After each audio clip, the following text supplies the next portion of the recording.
Hola, soy José Miguel. El día de hoy voy a compartir con ustedes una anécdota, una experiencia sobre un juicio eterno de los muchos que hay, lamentablemente, en nuestro país.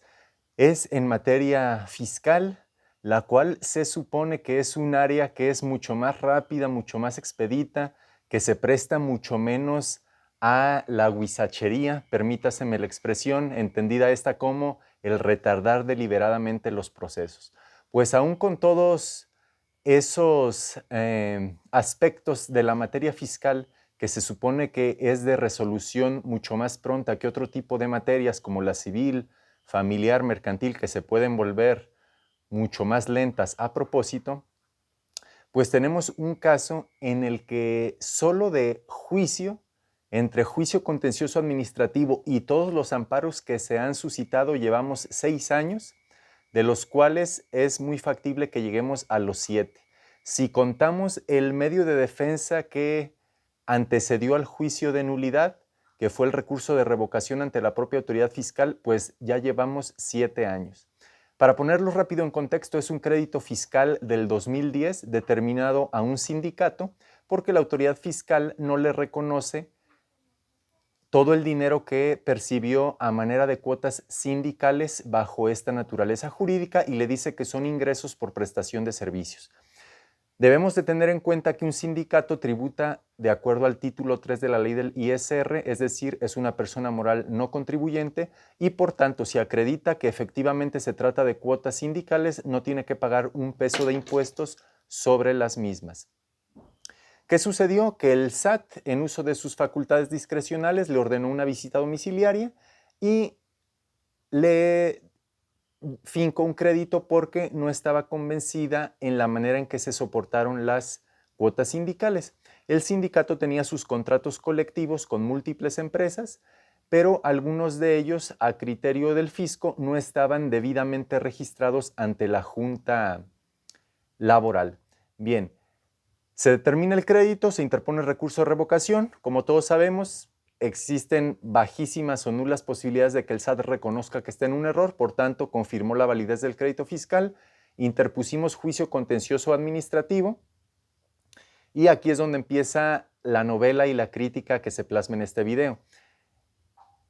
Al resolverse el primer juicio contencioso administrativo, una sala regional del Tribunal Federal de Justicia Administrativa reconoce la validez de las resoluciones impugnadas y dice que todos los contratos y medios de prueba exhibidos eran de fecha posterior en cuanto a su registro al ejercicio 2010, que era el ejercicio revisado a la asociación sindical.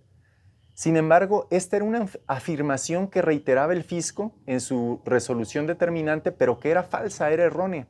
Pero el tribunal fiscal, el otro tribunal fiscal a través de su sala regional, de una manera irresponsable, floja, no se puso a valorar cada uno de los contratos exhibidos. Eran 4 tomos de pruebas consistentes en contratos colectivos. En este sentido, interponemos el primer amparo directo, pues diciendo que la sala incurrió en violación al artículo 50 de la Ley Federal del Procedimiento Contencioso Administrativo al no fundar y motivar debidamente su resolución.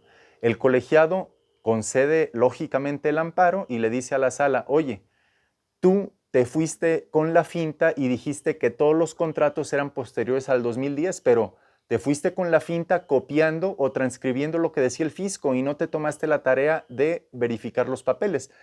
Te regreso el expediente, es un amparo para efectos de que emitas una nueva resolución en donde valores las pruebas. Bueno, resulta que la sala emite una sentencia en cumplimiento a la ejecutoria del primer amparo y en esta sentencia en cumplimiento le dice al tribunal, ¿sabes qué? Ya verifiqué los contratos, pero eh, la mayoría son posteriores al 2010 y nosotros metemos un nuevo amparo porque decimos, oye, tribunal colegiado, es falso que la mayoría sean posteriores al 2010. Existen contratos que son del 2008, 2009, 2007, se han estado renovando y esto no es así. Le hicimos al tribunal colegiado la reiteración de la lista de todos los contratos colectivos, que eran alrededor de 50 contratos.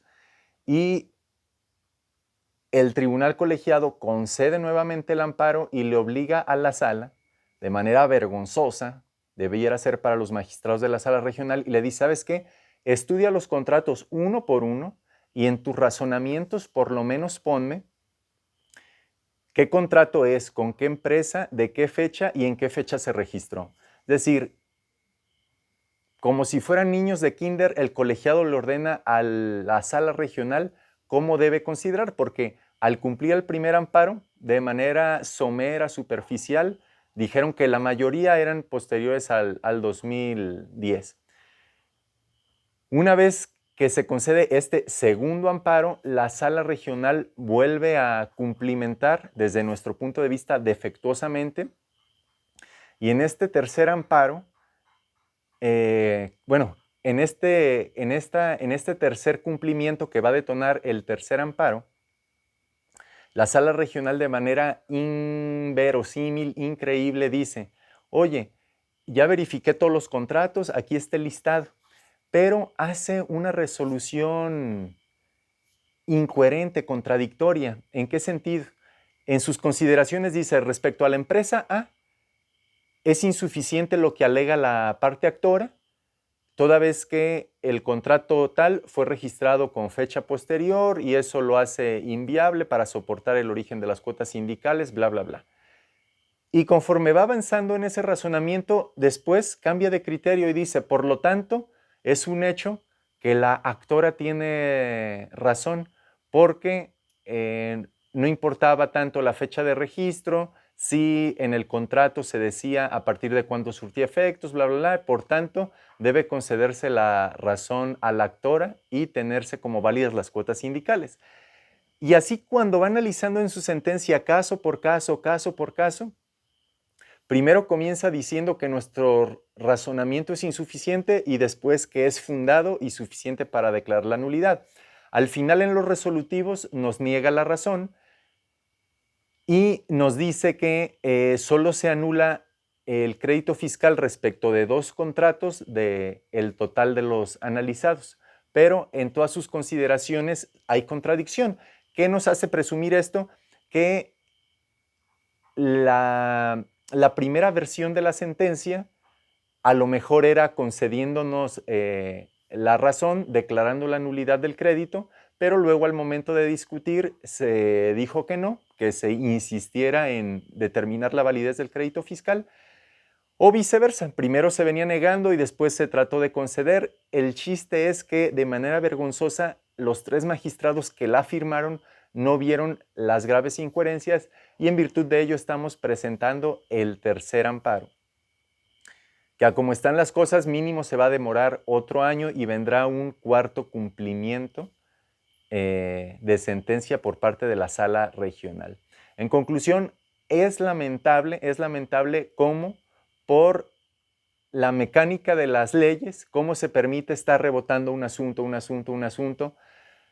de la sala al colegiado, de la sala al colegiado, de la sala al colegiado, pues se demoran los juicios. Vergonzoso que con tantas transformaciones, tantos cambios de partidos políticos, los diputados, senadores llenándose la boca en las redes sociales, en Facebook, en Instagram, que acaban de aprobar una nueva ley para esto, una nueva ley para lo otro, cuando los aspectos fundamentales, como es la impartición de justicia, no se han podido resolver en décadas.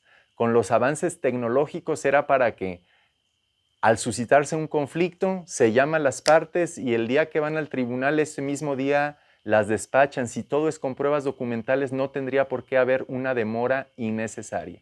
Pero bueno, los burócratas se sienten hechos a mano, creen que merecerían ganar más de lo que ganan, más privilegios de los que tienen. Los diputados no hacen nada para reformar esto y me despido con esta inconformidad. Ustedes saben que en materia fiscal, ya para terminar, si nos peleamos contra el fisco hay que garantizar el monto del crédito. El monto del crédito al sindicato es millonario. No tiene bienes que le embarguen, pero Si no ofrece garantía, le congelan cuentas bancarias y le impiden la operación. Entonces, se optó por una fianza y se han pagado durante los últimos 6 años en promedio 500,000 pesos anuales por cada renovación de la fianza, porque cada año hay que estar actualizando la garantía. Entonces, ya van más de 3 millones de pesos gastados en garantías, más lo que se sumen, y es increíble que tratando de defender un contribuyente que le asiste la razón, tenga que gastar tanto por la ineficiencia, ineptitud de los magistrados, de los secretarios de acuerdo y también de los legisladores que no hacen nada para modificar las leyes y cumplir con el mandato constitucional de una justicia pronta y expedita. Nos vemos en un siguiente video.